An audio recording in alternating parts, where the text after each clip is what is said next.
Namaskar. Welcome to the alternative English class once again. Today we shall discuss another chapter, George the Fifth High School, written by Dinanath Pathy. Do you know, my friends, who Dinanath Pathy was? Dinanath Pathy was a noted Odia painter and sculptor. This present chapter that we are going to discuss today has been taken from his book, Drawing Master of Digabandi. He has written a book. The title of the book is Drawing Master of Digabandi, and this is a chapter from there. The school that is mentioned here, which school? George the Fifth High School, was the school where he was educated during his boyhood days. He studied in the school from class 4 to class 11. The writer describes that school. It was a tile-roofed school which stood at the southern end of the village. You don't find tile-roofed schools these days. You find Pakka buildings these days. But some 20, 30 years ago, if you went to a school, it had tiled roofs or asbestos roofs. And some 10, 20 years before that, if you went to a school, it had a thatched roof. Chadaghara. It had a thatched roof. So, but Mr. Pathy talks about the tiled roofed school, and the school was situated at the southern end of the village. He says there were three blocks of rooms, tiled roofed rooms, and there was a huge stone wall, stone boundary around these structures. It had a wide veranda and thick, round twin pillars. Pillars were there. You must have seen pillars supporting the roof. So tiled roofs. So naturally, pillars were required at places so that they would provide support to the roof. In the first block, there were 5 to 6 rooms, and these were used by students from class 7 to class 11. So there were 3 blocks of rooms. In the first block, there were 5 or 6 rooms, and in these 5 or 6 rooms, students from class 7 to class 11 studied. The second block housed the office of the headmaster. Who was the headmaster? Mr. Ramnarayan Padhi. He talks about Mr. Padhi sometime later. And the third block housed the office of the head clerk. There was the science room, there was the teacher's common room, and there was the art room. So all these rooms were there in the third block. Later, the writer says some thatched houses came up, 3 or 4 houses with thatched roofs. They were made of straw. Noda chopper hi ki jo ghar hai, where students from class 4 to class 6 or 7 were taught. And if you have read in government schools, you must have enough knowledge of such types of uh, you know houses or schools or blocks.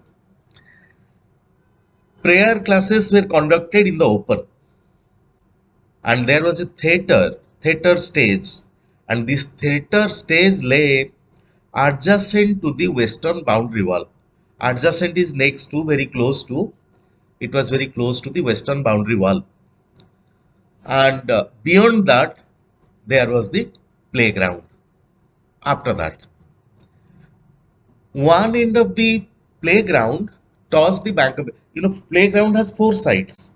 On one side there was a pond. There were 3 more sides. On one side there was the stage, on one side there was the village pond, And the two other sides, beyond the two other sides, there were the agricultural fields. One end of the playground tossed the bank of a pond, and the other two ends were lost in vast expanse of rice fields. Beyond the other two sides, there were the rice fields of the village. On the opposite side of the school main gate, there stood the office of the sub registrar. On the right side of it, there stood the king's old kacheri. To the north of the sub registrar's office was situated the hostel of the high school.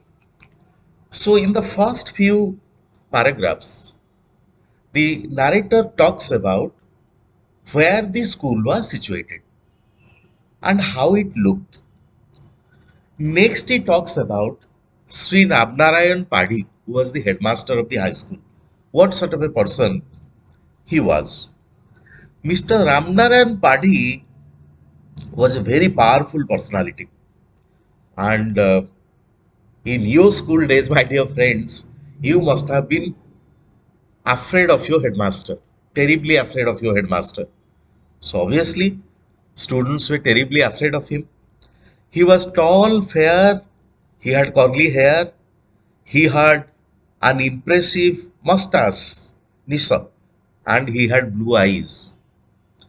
He was very strict, a disciplinarian. Who is a disciplinarian?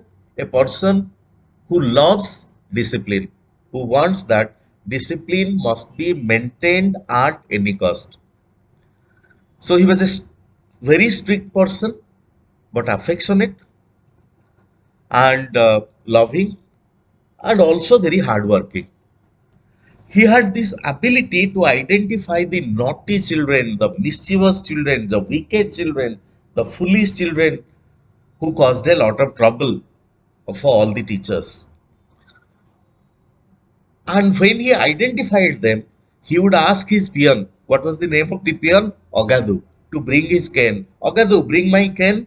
And Ogadu would arrive with a number of canes, a bunch of sticks in his hands. And the headmaster would start beating students till they bled.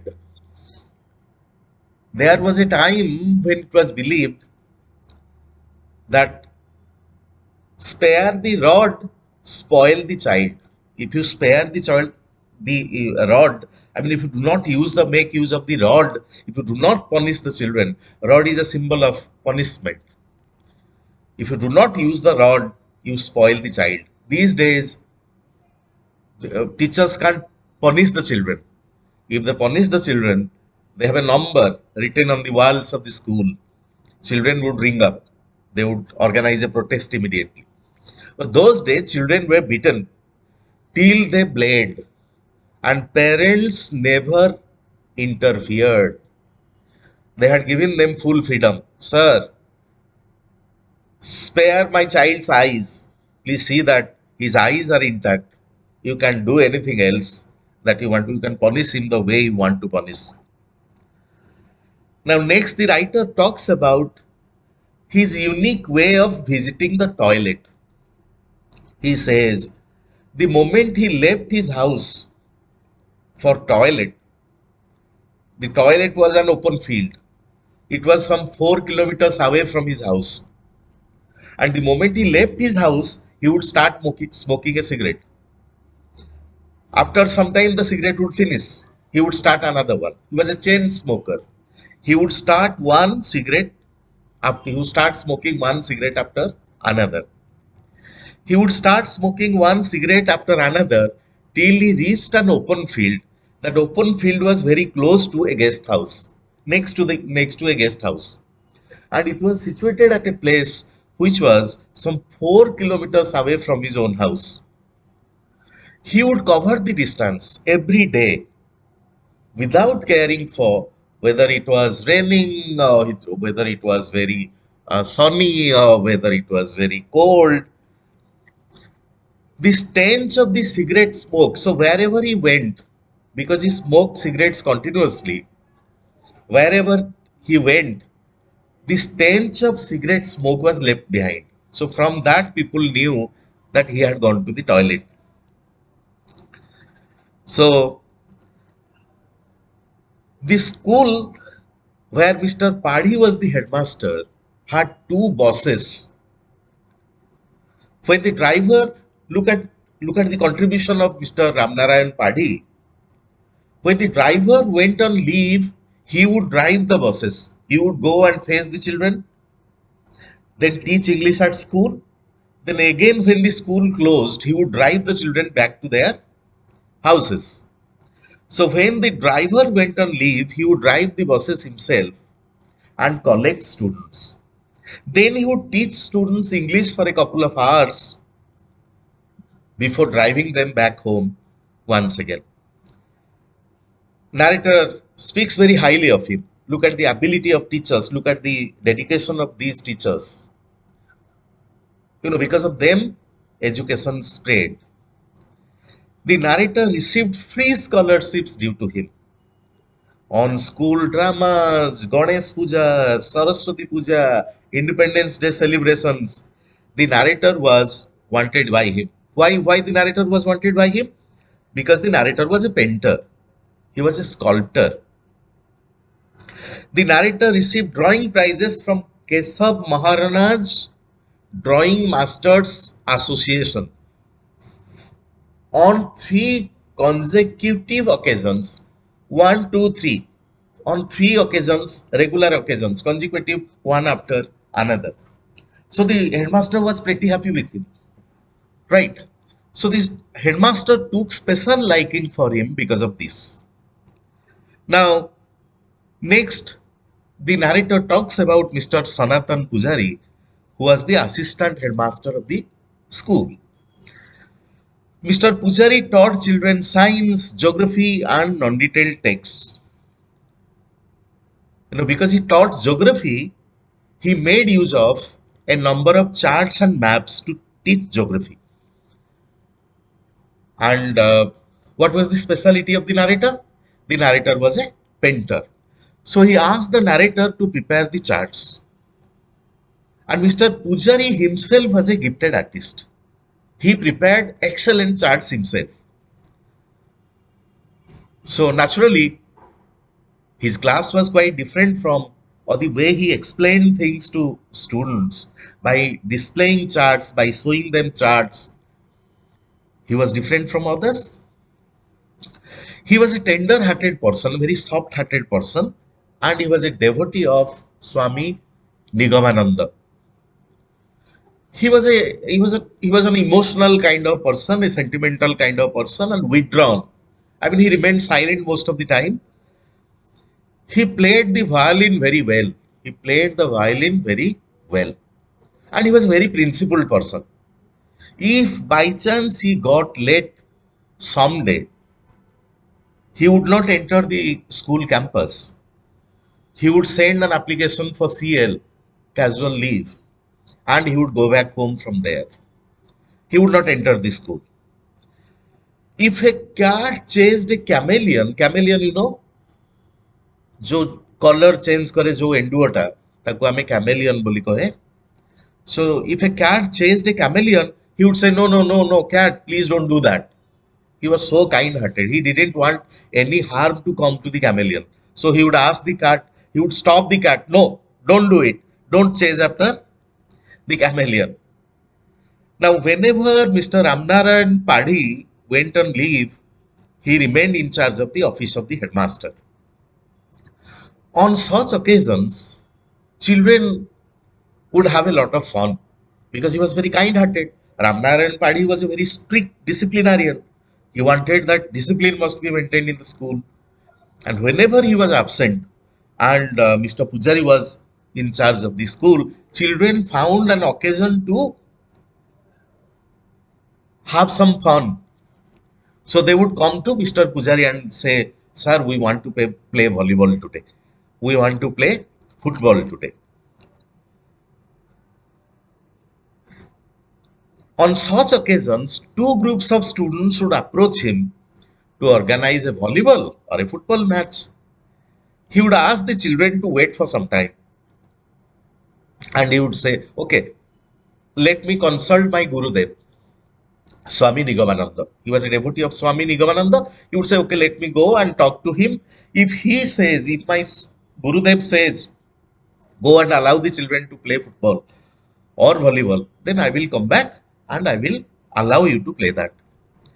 But he would most of the time come out and say, Gurudev refused. I am sorry.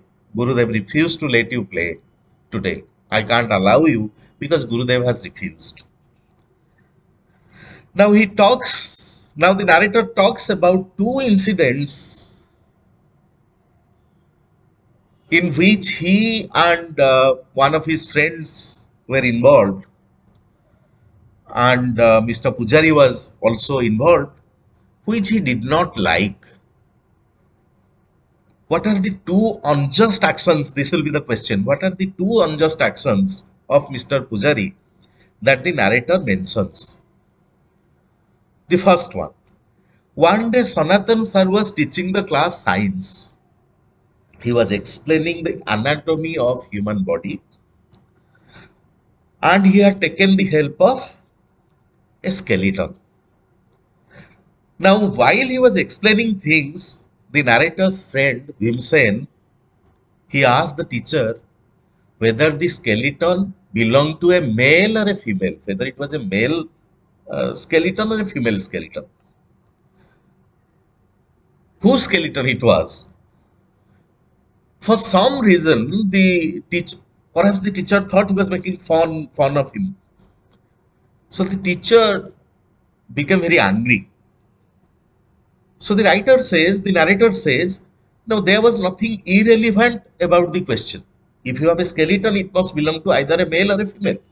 So what was so irrelevant about this question? So there was nothing irrelevant or unscientific about the question. But for some reason or the other, the teacher became very angry and he scolded that Bhimsen and drove him out of the class that day.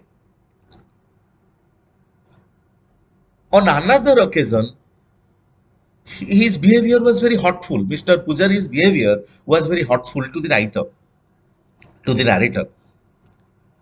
The narrator had copied the entire non-detailed textbook.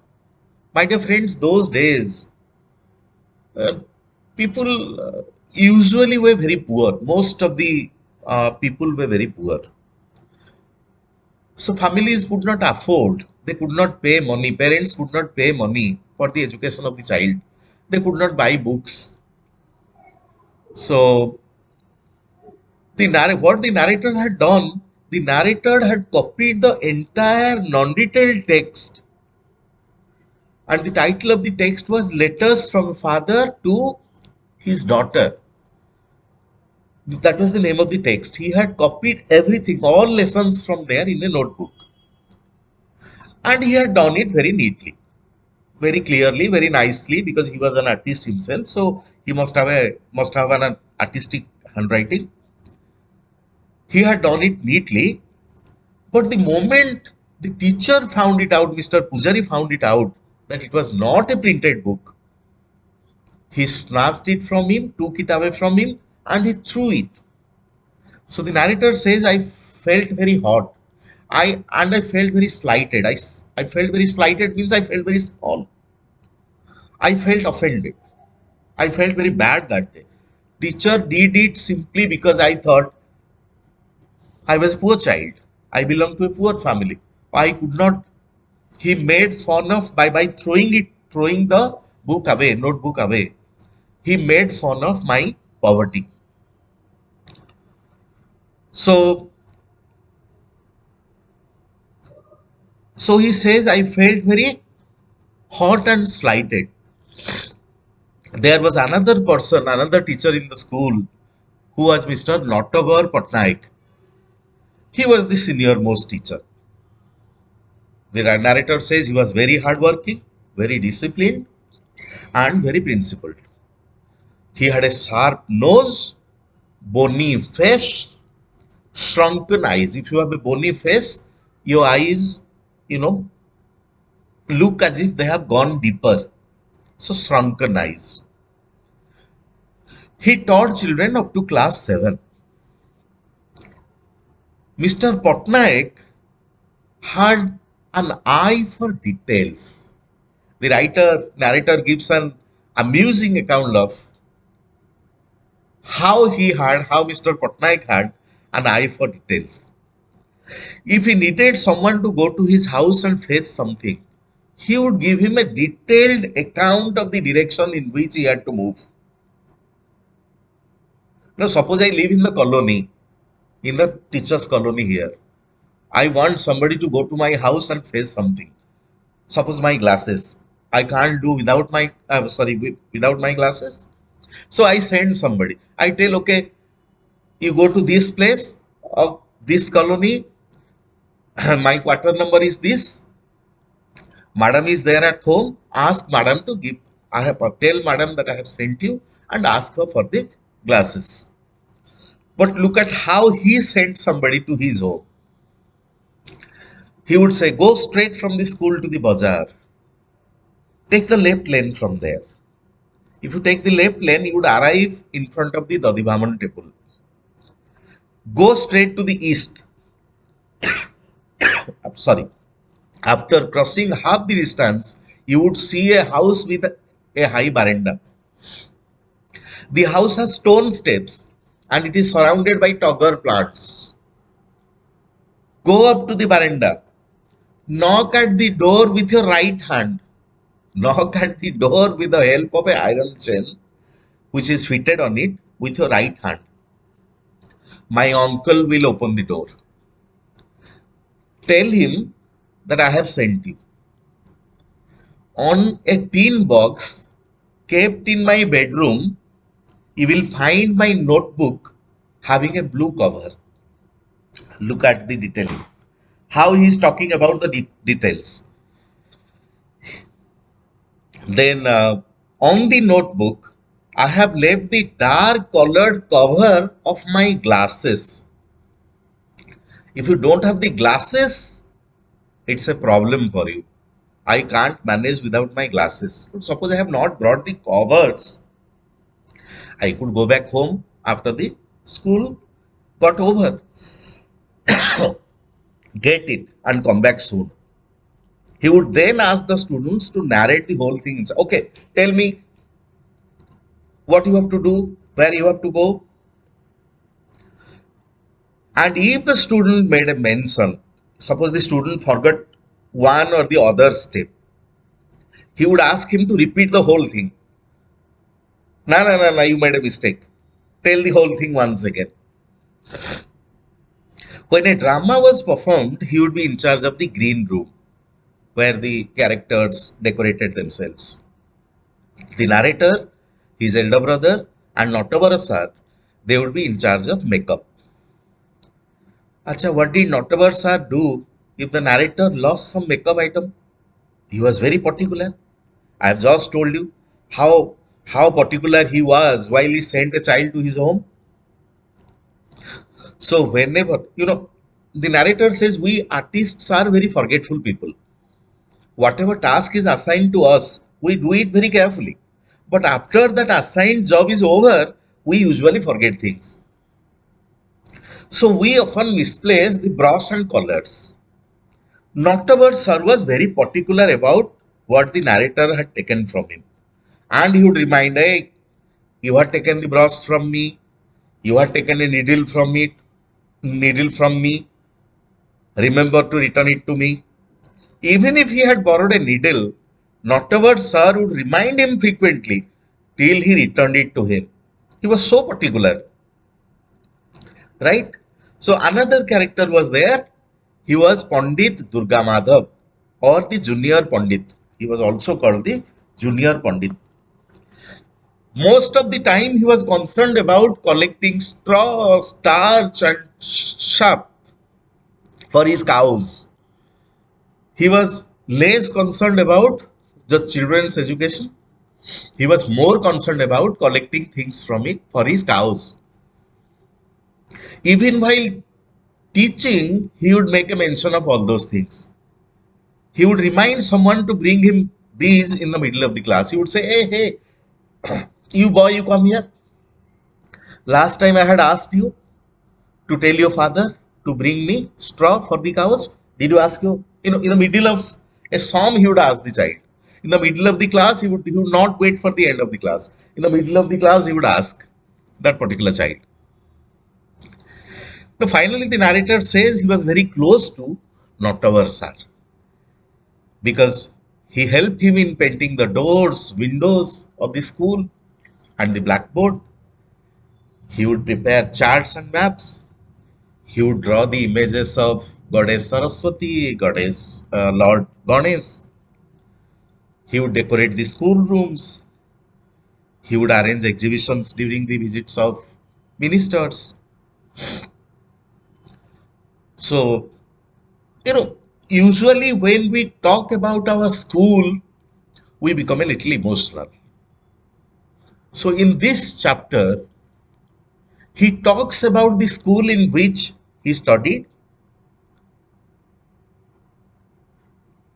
how the teachers there were, how they contributed to the shaping of his character, how hardworking they were, how dedicated and devoted they were.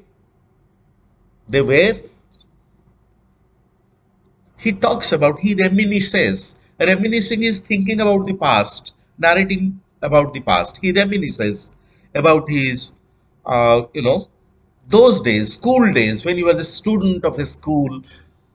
He read from class 4 to class 11 in George the Fifth High School. And you can also have a question, uh, give instances from the text that show that the narrator belonged to a poor family. The narrator says that he didn't have any white shorts and vests which were required for the games classes. So if you have games period, you need special kinds of clothing. So the narrator says, no, I didn't have any special clothing. But my teachers were very kind. Because I was a good student, they allowed me to use the clothing that I had. He would put on a coarse cotton towel around his chest that would look like a vest. So ଗୋଟେ cotton କପଡା ନେଇକି ସେ ପିନ୍ଧିଦେବେ ଯୋଉଟା ତାଙ୍କୁ ଗଞ୍ଜି ଭଳିଆ ଦେଖାଯାଉଥିବ। So ଆଉ ଗୋଟେ instance also, another instance I have given. It's about that non-detailed textbook because his family could not afford uh, the non-detailed textbook. They could not buy it.